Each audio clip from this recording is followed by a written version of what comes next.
Okay, Chris. Yeah. So one of the questions that came up during your session, I'll read it to you. How do you address latency associated with remote, cloud-based, high-resolution image processing? That's easy. We have a new product called Panorama. So the short story is you want to put as much on the edge as possible for numerous reasons. I mean, even on a Pi Nano, $9 Raspberry Pi, you can do really advanced YOLO image recognition. We do have a new product at AWS. It's still in beta called Panorama that can collect data from dumb cameras that may already be enclosed, for example, in a closed circuit TV. And you basically just route the images to the Panorama device, which can run all of the machine learning models at scale and use that use that data to interact directly on a factory floor, in a retail situation, or in situations where network connectivity may not be accessible. Okay, perfect. Let's see. Do I have Bill? Are you on? Yes. Yeah, I see. Okay. So Bill, one question that came up in your session. There seems to be a perception that Pulsar is not as stable as other solutions. What are your thoughts on that? Sure. Yeah, I'd be happy to kind of comment on that. I think the impressions of Pulsar are somewhat a little bit misaligned. Like any solution, software goes through different phases. Kafka, when it first came out, had just as many kind of bugs and instabilities. Over the last, I'd say, probably year, there's been a lot of work put in by the Pulsar community and has been used quite heavily. Good examples of that is Splunk basically uses Pulsar as part of their ecosystem. It's one of the reasons why they put a major investment into that with the purchase of Stream.io. So they're, it's definitely being supported by some pretty large players, and I think it's definitely improved over the last few years. Okay, perfect. Thank you for that, Bill. And Nicola, this one is for you. Well, like project discovery and integration with the specific data sources, such as SAP. Yes, we we actually use typical data virtualization in order to achieve that. So we do have already a customer using TDV to connect to SAP, either S/4HANA or the old version of SAP as well. That is definitely possible. Okay, perfect. And Wesley, I see you're on now. Thank you for joining. One of the questions, I think you may have mentioned this, but still came up towards the end, is what is the difference between Google Cloud and Firebase? And do you migrate from Firebase to GCP? And if so, how? Yep, that's a good question. Yeah, so I provided a written answer in case anybody needs it. Jesus has it, but the main idea is Google Cloud is an organization. We have lots of different developer products. Firebase was an independent company. They had a real-time database. Google acquired the Firebase company about 7 years ago, and now Firebase technologies have been merged in with some of Google Cloud's technology, so it's very easy to get them confused. Basically, Firebase v2 is the database is now Google Cloud Firestore, and then Firebase v2 of the company is now Google's mobile development platform. So when you say Firebase, you're not just talking about the real-time database, you're now talking about all these mobile developer tools like app indexing, crash test reporting, deep linking, mobile analytics, and all that stuff surrounding the real-time database. And then as far as the database technology is concerned, it merged together with Google Cloud Data Store, and it had a little bit of a product rebrand. And in 2017, when this next generation NoSQL data store came out, it was rebranded as Cloud Firestore. So that's like the latest hotness as far as the Firebase database goes. Now, as far as migration, you don't have to. You can stay on Firebase. If everything you have is Firebase code, you don't have to change anything. But if you want to take advantage of the new features in the next rev, then you can migrate your data from Firebase into Cloud Firestore. And there's a web page that I linked to in my response that you can read and stuff like that. So hopefully that answers the question. Perfect. Thank you, Wesley. And Miguel, not to put you on the spot, but Chris mentioned Panorama, and if you want to tell us a little bit about the story between Project Air and Panorama and AWS Vision. Yeah, no, it's been a fantastic journey, a collaboration again with Air and AWS. So basically, yeah, they have this amazing device that allows you for doing computer vision. So we're working on the integration between Project Air, which is our Internet of Things platform that allows you to register devices and do computer vision at the edge. And we're plugging in this Panorama device that allows you to do this computer vision, super powerful, connect straight to AWS cloud. And yeah, it's been fantastic, and more to come on that. Excellent. Thank you so much for that. So, I want to do, before we announce the winners of ScanSmart, I want to do a quick round through the group. This has been kind of like the closing question of every time that we run this event, which is we do a count of your favorite OSS open source project. And I think I'll have to double check, but it'll be interesting to see if this year will be the same winner as last time. So it will be much easier if I just go through the screen, the way you're showing up for me. And then, so I'll just call your name, you tell me your favorite project, and then I'll keep track of the score. So, all right, Chris, so you're on the top of the screen, so I'll start with you. I'm sorry, what's the question? Yeah, so basically just, if you can just name your favorite open source project. Oh, I'm sorry. I'm so sorry I missed that question. It's a shifting landscape, but I have to say, and I'm really not just doing this because I'm at AWS, but SageMaker Clarify, the open source project, it doesn't just have the best implementation of explainability that's available online. It's also well curated.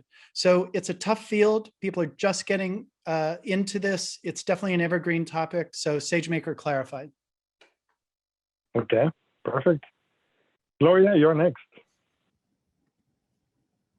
So I think for me, it is Getcoin, just because I see the possibilities there that I get to see every day people get paid for their open source contributions. So that to me is my favorite. Nice, I like it. David?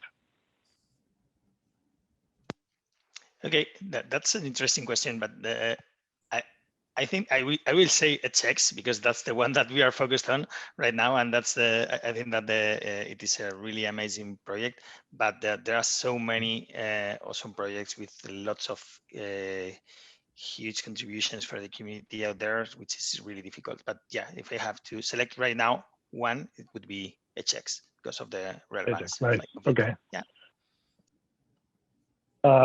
Bill, you're next.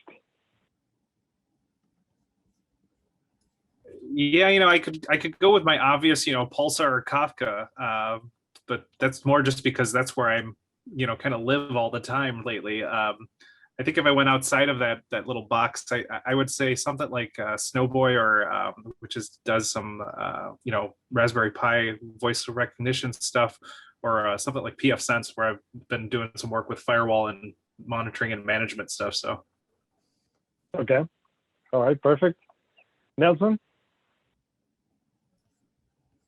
Let's see here. If you go current Kubernetes, if you go future Ethereum 2.0. Interesting. Okay. All right. Nice. I always try to guess yours and I never get it right. So yeah, that's good. All right, Michael. Michael, you're on mute. Sorry.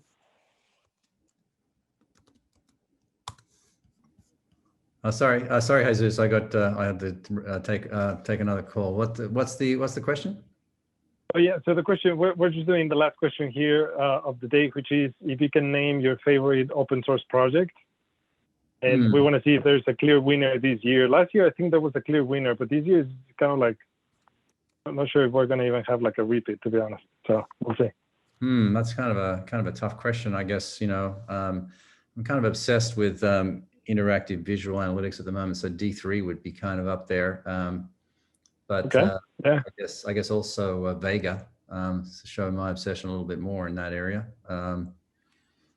But yeah, a bunch of Python stuff, and obviously our own Spotfire mods, which is built on top of JavaScript, and sourcing Spotfire extended visual palette based on JavaScript. So that's kind of beneath my obsession with the JavaScript projects, Vega and D3, I guess. Okay, perfect. Thank you. Jörg? I think you're on mute, Jörg. Yep. Yeah, I'm on mute. Yeah, so I'm finalizing the statistics of ScanSmart, so quite busy. Oh, okay. I'll get back to you. No worries. Yeah. Because, I know people are eager to find out who the winners are, so I'll get back to you then. Adam? Yes. Hi. So, well, one project I sort of geek out on a lot, and so it comes to mind, is the Rust language project. And I've just been really, really impressed on how they built this community around something very, very complex. So in terms of running an open source project, it's something that I've been following closely to see how that goes. Okay, interesting. Yeah, thank you. And thanks for being here. I know it was like really short notice for you, Thanks. so we really appreciate it. Thank you. Yeah, I'm excited. Thank you. Roop? Well, Nelson, I will see your Ethereum 2.0 and I will raise you Cardano. Yeah, I don't think that there's going to be even a repeat this year. It's interesting. Okay, Wesley? Hello. Yeah, this is a really hard question because actually I like a lot of open source projects. Obviously, Python would be one of the bigger ones, but I hear Kubernetes, which is great. And I also like Knative, which sits on top of Kubernetes to make it easier to manage Kubernetes workloads, whether it's on-prem or in the cloud or hybrid or even multi-cloud. So I think maybe I'll lean towards Knative. Knative. Okay, nice. I like it. Miguel? Yeah, Adam, you took mine, but I'm gonna name another cool kid on the block, WebAssembly. That is tightly related and also pretty cool with what it's enabling. Okay. Nicola? So maybe I think I will carry the TIBCO flag. I'll say Flogo. It's quite Flogo, nice. little. Okay, good. Nice. Okay. Stacy? Oh, I'm obligated to say EdgeX, or my team members will stop talking to me. Oh, see, yeah, now we have a definitely EdgeX. EdgeX, huh? Yeah, okay. Nice, okay. That's a good one. He may win. That's a good one. Yeah. Jeremy? Yeah, so you know what, I'm going to say Python as well, and it's not because I code Python, because I don't code any Python, but it's because my daughter codes Python, and she's like 14. So I guess if the kids are doing it, then it's got to be the right thing, right? That's right. That is awesome. Yeah, so we have a double tie now. EdgeX with 2, Python with 2. Okay, nice. JC? Oh, sorry. Turn on my video. So that's a tough one. I think there's a lot of tooling right now and activity around software bills of materials. So the Cyclone DX spec and the SPDX spec for software bills of materials are top of mind for me, and I'm very excited about everyone using them sometime soon. Excellent. Well, thanks for being here today, by the way. It's a pleasure. Christian, thanks for joining again. Yes, so I was happy to hear an Ethereum 2.0 vote, but I'll actually select the Julia programming language as my favorite open source project. It's nice. Okay. A great community, and it's a powerful tool. So. Yeah, no, and I gotta say, I don't think that anybody has mentioned Julia ever before, so this is the first time. Thank you. Awesome. And let's see, Marcelo. I have two. I have a Python. I recently been working with a lot of video analytics and things like that, and also awesome open source project called DevAI, which provides an API to create pipelines on the devices itself. So those are my two. Okay, so I'll give you a vote to Python then, just to have a winner. So Python with 3 now. And Greg, you'll have the tie break, well, potentially tie or winner or. No, that's not going to be me. So I almost was going to say Python because my son is in grad school right now and he's in atmospheric sciences, and a lot of the modeling stuff they do is Python. So he's learned to program the last couple of years and really likes it. But I'm going to go with something that's based around one of my hobbies, which is drones. And I'm going to say PX4, drone mapping and drone control software. PX4, okay, excellent. So that way, I don't break that. I won't be contributing to who breaks the tie. Yeah, no. Well, this is very interesting because, I think in prior iterations of OSSD, we have had definitely, I guess, less number of projects being named, right, and kind of like clear winners. This year it's a little bit more, in many different directions. So it's kind of like a sign, right, in terms of like all the different stuff that is going on in the industry when it comes to open source software. So excellent. Okay, so I think the time has come. Jorg, if you give me the thumbs up.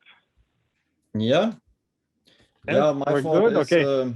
Out of the AR space, I would say, and there are frameworks like 3JS, A-Frame, Babylon.js, but 3JS has really one of the biggest communities behind here, so it's quite good. So with that, we've reached the end of the event today. While I have all the speakers on the screen, thank you so much for all your support, your participation, your time. I know this, sometimes it takes a lot of time to prepare for these things, and we're all super busy nowadays. So thank you for making time for us. And for everybody in the audience, thank you again for your time as well today. And we're very excited to have completed OSSD 2021. And we hope to see you next year, whether it's in person or virtually, hopefully in person. This will be definitely much more fun to do it in person, but we hope to see all of you next year.